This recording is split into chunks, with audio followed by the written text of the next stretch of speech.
Amora lived in a small village with her widowed mother, who worked tirelessly to make ends meet. The day Amora was to leave for Golden Horizon boarding school, her mother pulled her aside and said, "Amora, remember this world will tempt you in ways you don't expect. Stay true to yourself and remember the dreams we've built together. Your education is our hope for a better tomorrow." With her mother's advice echoing in her mind, Amora promised herself to focus on her studies. But life at Golden Horizon would test her resolve in ways she never imagined. Golden Horizon boarding school was everything Amora had dreamed of: grand, prestigious, and full of opportunity. She quickly caught the attention of Zora and Kira, two charismatic girls from wealthy families.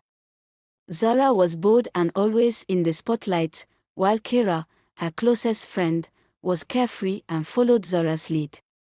The trio became inseparable. Zora often spoke of her late-night adventures to Lush Vibes Club, the most popular hangout spot in town.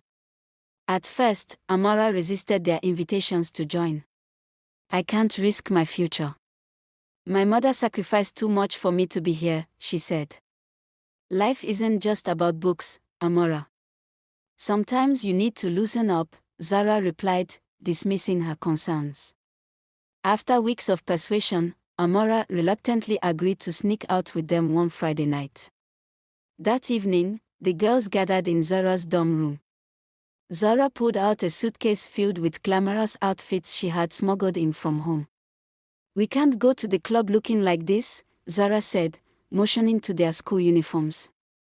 Amora hesitated as Zora handed her a short sequin dress. "I don't know.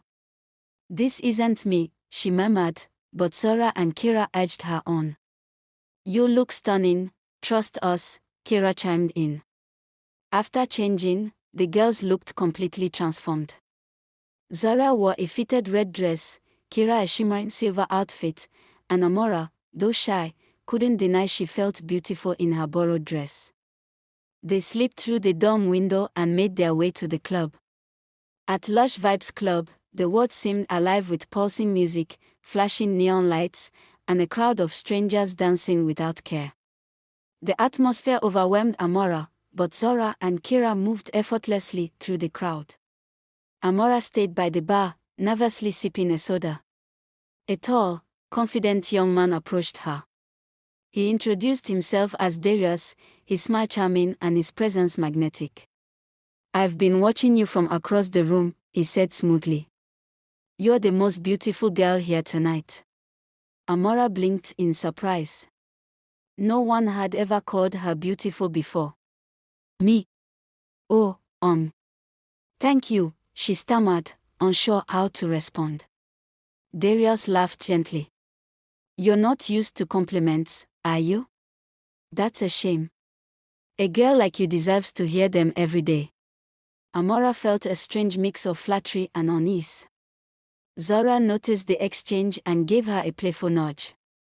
"Look at you, Amora. Making friends already," she teased.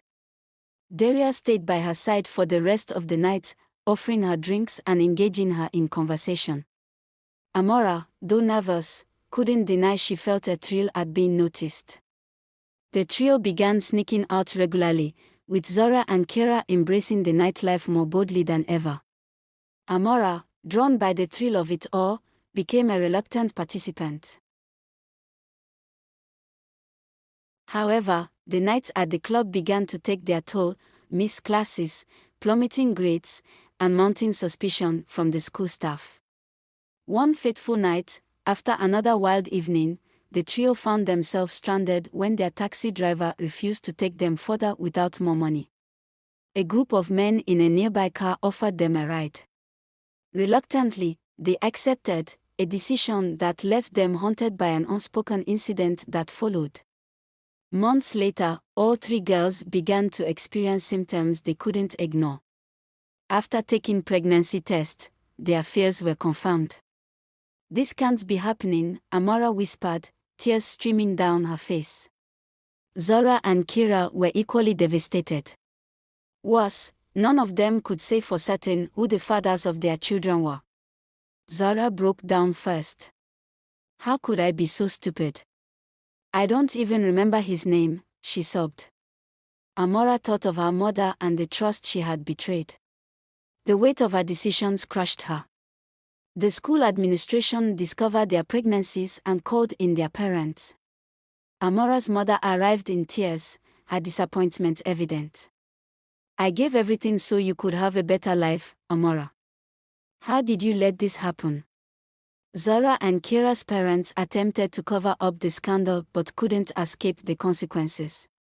The trio was expelled, and their reputations tarnished. Years later, Amora stood outside her modest home with her young daughter. She looked back on her time at Golden Horizon with a mixture of regret and wisdom. I thought I was strong, but I learned that bad choices can change everything. Now, I live for you, my little one. I hope you'll make better choices than I did. As the sun set, Amora whispered a prayer, vowing to guide